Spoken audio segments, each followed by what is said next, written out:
Bonjour à tous et bienvenue sur les astuces de Margot. Si vous connaissez pas déjà ma chaîne, sachez que je vous donne des astuces toutes les semaines pour améliorer votre quotidien et atteindre vos objectifs. Et quel que soit votre âge, cette vidéo, elle est faite pour vous. Comme tout le monde, j'ai dû apprendre à gérer mon salaire durement gagné et aujourd'hui ce sont toutes mes astuces pour économiser et bien gérer votre argent que je vais vous donner. Mettre de l'argent de côté tous les mois, c'est vraiment essentiel. Ça permet tout simplement de résister aux coups durs comme par exemple devoir faire réparer sa voiture en urgence, mais ça va permettre aussi de moins emprunter et donc de payer moins d'intérêts. On peut aussi déposer son argent sur un livret ou penser à investir dans l'immobilier. Bref, sans argent, c'est assez dur de se projeter dans l'avenir, c'est difficile de voyager, de monter un projet qui soit personnel ou professionnel, sans parler de tout simplement pouvoir se nourrir et d'avoir un toit. Allez, c'est parti pour mes 8 astuces pour mettre de l'argent de côté. Rien de mieux pour réduire ses dépenses que de les suivre au centime près. Il peut tout simplement déjà y avoir une erreur, comme quelque chose qui a été passé en double par exemple, mais c'est surtout très important pour savoir où est-ce que vous en êtes dans votre budget. Vous pouvez évidemment le faire vous-même et à la main, mais personnellement je vous recommanderais plutôt de passer par une application qui va faire le travail pour vous et vous faire gagner beaucoup de temps. On m'a proposé de découvrir grâce à un partenariat l'application Nestor de la Maïf, et je dois dire qu'elle est parfaite pour bien gérer son argent. En plus de ça, elle est gratuite. On peut rentrer tous ses comptes dans l'application, et même s'il y a différentes banques, que ce soit un livret d'épargne, une assurance vie, un crédit, que ce soit un compte personnel, professionnel ou joint, et on va voir en temps réel combien on a sur l'ensemble de ces comptes. Vous pouvez demander à l'application de vous envoyer une notification quand vous descendez en dessous d'un certain solde, ce qui est parfait pour savoir quand le budget que vous vous êtes accordé commence très sérieusement à s'épuiser. J'ai évidemment testé l'application et il y a deux choses que j'aime tout particulièrement. La première, c'est qu'on peut voir la répartition de ces dépenses par catégorie. Par exemple, transport, santé, dépenses courantes. Et là où c'est encore mieux, c'est qu'on peut même regarder par sous-catégorie. Donc, dans les dépenses courantes,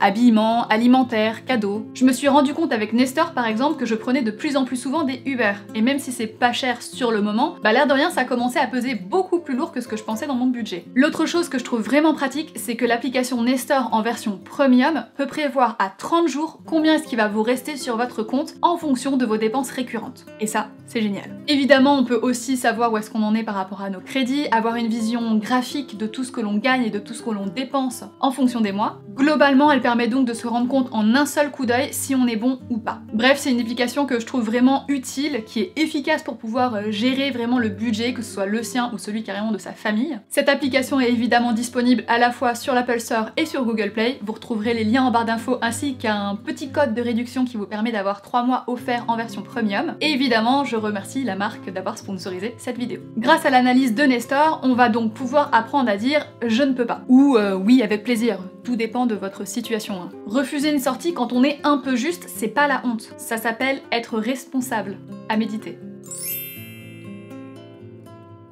Une fois que vous avez un bon outil d'analyse comme Nestor, la règle numéro 1, c'est de vous fixer un objectif clair. Pour ça, vous allez regarder combien vous gagnez tous les mois et combien vous êtes obligé de dépenser. Je pense par exemple au loyer, aux assurances, au gaz, à l'électricité, au transport, à la nourriture. Bref, toutes vos dépenses incontournables. Ensuite, fixez-vous un montant à mettre de côté. Par exemple, 50% de ce qui vous reste. Et si vous n'avez pas de loyer à payer par exemple parce que vous habitez encore chez vos parents, fixez-vous un plus gros pourcentage de votre salaire à mettre de côté. Bah ouais, pas d'excuses. Je vous conseille ensuite d'ouvrir un livret d'épargne et de mettre en place un virement mensuel automatique en début de mois. Comme ça, vous touchez votre salaire et paf, de l'argent est mis automatiquement de côté et dès le début. Et vous pouvez gérer le reste comme si de rien n'était. Par expérience, c'est vraiment beaucoup plus efficace de cette façon qu'en fin de mois où on s'est déjà fait plaisir en ciné, restaurant, sortie entre amis et au final, on ne met de côté que les quelques miettes qui ont survécu au carnage. Attention juste à ce que ce soit un livret duquel vous puissiez récupérer l'argent à tout moment, au cas où. On sait jamais. Et si devant cette vidéo là vous êtes en train de paniquer en vous disant que vous êtes méga serré niveau budget, pas de panique. Si vous économisez tous les mois 50 €, ça revient à peu près à 12 € par semaine, soit une place de ciné, ça fera quand même 600 € de plus par an sur votre compte. Pour bien rester motivé et ne pas craquer, n'hésitez pas à vous faire des rappels. Ça peut être d'écrire sur des post-it dans votre maison vos objectifs, pouvoir acheter un vélo, partir en vacances, ou même rembourser votre emprunt, ou carrément devenir propriétaire. En parlant d'épargne, de livret et compagnie, j'ai fait personnellement une énorme économie en changeant de banque. Je suis passée à quasiment du 100% en ligne et j'économise 120 € par an par rapport à ma précédente banque. Je suis vraiment pas du tout déçue d'avoir fait ce changement, au contraire.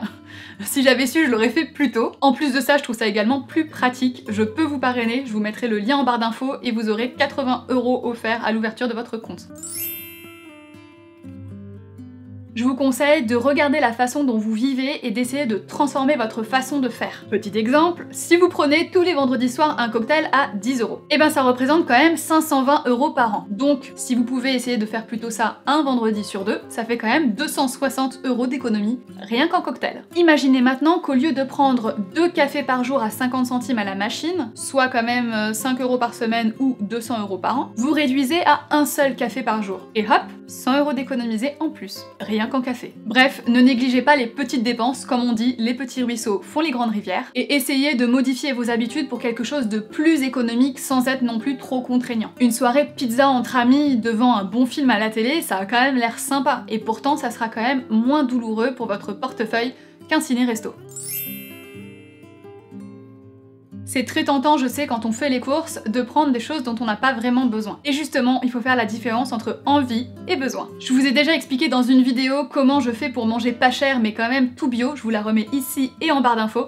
Ça vaut vraiment le coup d'aller la voir pour réduire son ticket de caisse. Et oui, ces astuces fonctionnent aussi si vous mangez pas bio. C'était juste pour souligner qu'on peut manger pas cher et quand même prendre de la qualité. Petite astuce quand même supplémentaire par rapport à cette précédente vidéo, si vous avez l'habitude de manger à l'extérieur le midi avec vos collègues, essayez de préparer plutôt vos repas. À environ 10 € le repas en extérieur, grosso modo 20 jours par mois, ça fait quand même 200 € de budget. Alors qu'en préparant votre repas à l'avance, on peut clairement s'en sortir à 3 ou 4 € le repas tout en connaissant très bien la qualité des produits que vous avez mis dedans. Ça fait une économie de 120 € par mois, donc grosso modo 1300 € par an. Ouais, c'est des vacances quoi. Et ceux qui pensent que faire à manger soi-même c'est vraiment trop long et que ça vaut pas le coup, vous inquiétez pas, je vous ferai probablement un de ces quatre, une vidéo pour vous faire gagner du temps en cuisine.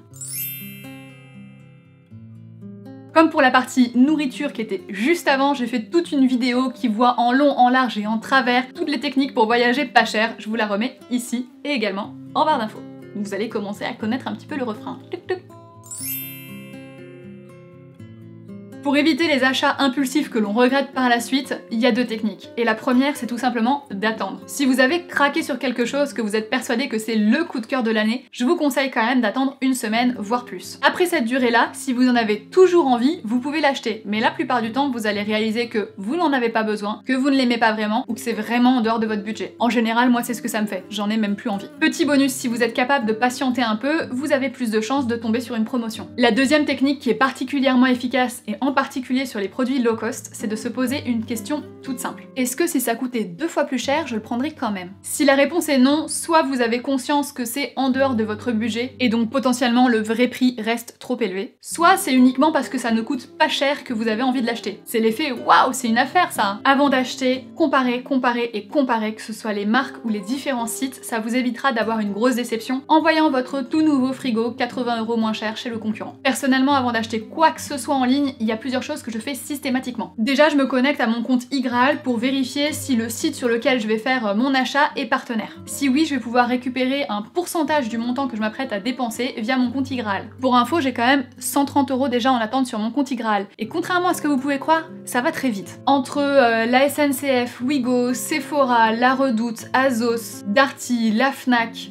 même Disneyland, Booking.com ou encore Novotel, ça va très vite. Il n'y a pas besoin de dépenser souvent, c'est juste qu'il y a beaucoup de sites différents qui sont recensés. Encore une fois, je peux vous parrainer et avec le lien de parrainage que vous retrouverez en barre d'infos, vous aurez 10 € à l'ouverture de votre compte au lieu de 3. Et je vous rappelle que Nestor permet de suivre les différentes dépenses dont je viens juste de vous parler. Comme ça s'accumule vite, encore une fois, c'est bien d'avoir une vision d'ensemble. Une fois donc que je me suis connectée à mon compte iGraal, je vais aller chercher sur internet un code de réduction. C'est très facile, il suffit de taper le nom du site en rajoutant à côté coupon ou code promo. Et j'en trouve très souvent, que ce soit une vraie réduction ou tout simplement des frais de port offerts, dans tous les cas, c'est toujours ça de moins. Dernière petite astuce niveau shopping que je ne fais pas, j'avoue. Essayez d'emprunter vos livres à vos amis ou à une bibliothèque plutôt que de les acheter. C'est vraiment une recommandation qui est dure pour moi parce que j'adore mes livres, mais c'est vrai que si je sais que je ne reposerai jamais la main sur un livre, j'ai plutôt tendance à au moins l'acheter en version e-book. C'est moins cher et ça prend pas de place.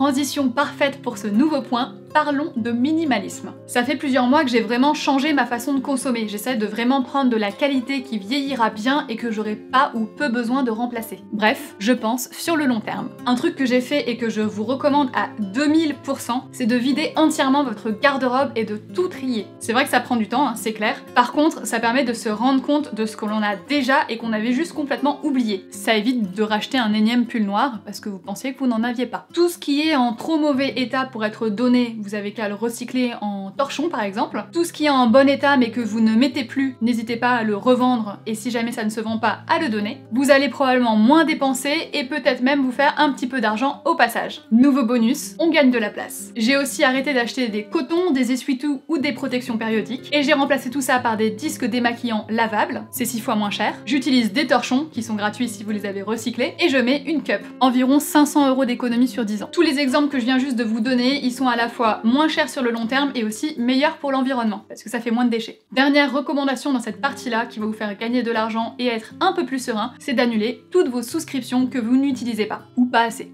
Ça dépend. Netflix, Spotify, un abonnement téléphonique, satellite ou un magazine. Bref, faites place nette.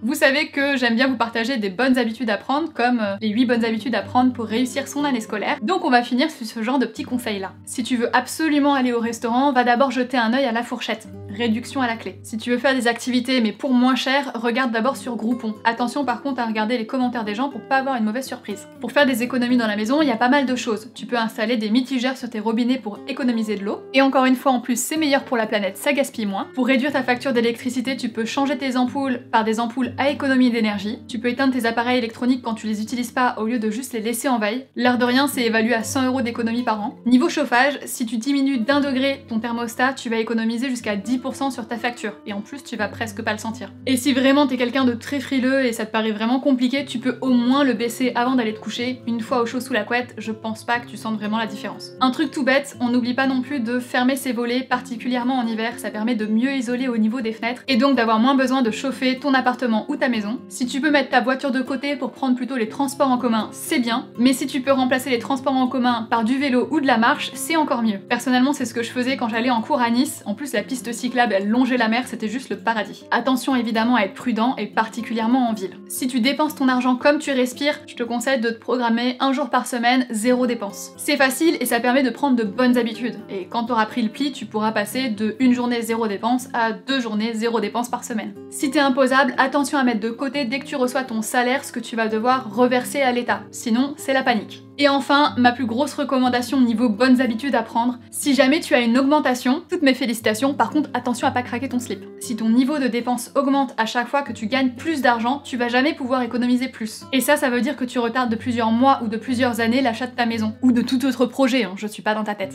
C'est comme tu veux. Voilà les amis, cette vidéo touche à sa fin. Bon, je vous avoue que je vous ai fait une petite cachotterie, hein. C'est pas 8 astuces que je viens juste de vous donner, mais 32 astuces différentes, regroupées en 8 catégories. Je pense que j'ai bien fait de pas vous dire dès le début qu'il y avait 32 astuces, parce que sinon, vous auriez tourné de l'œil. J'espère que toutes ces astuces vont vous servir et vont vous permettre de réaliser vos rêves. N'hésitez pas à me laisser un petit pouce bleu pour me remercier et abonne-toi à la chaîne si jamais c'est pas encore le cas.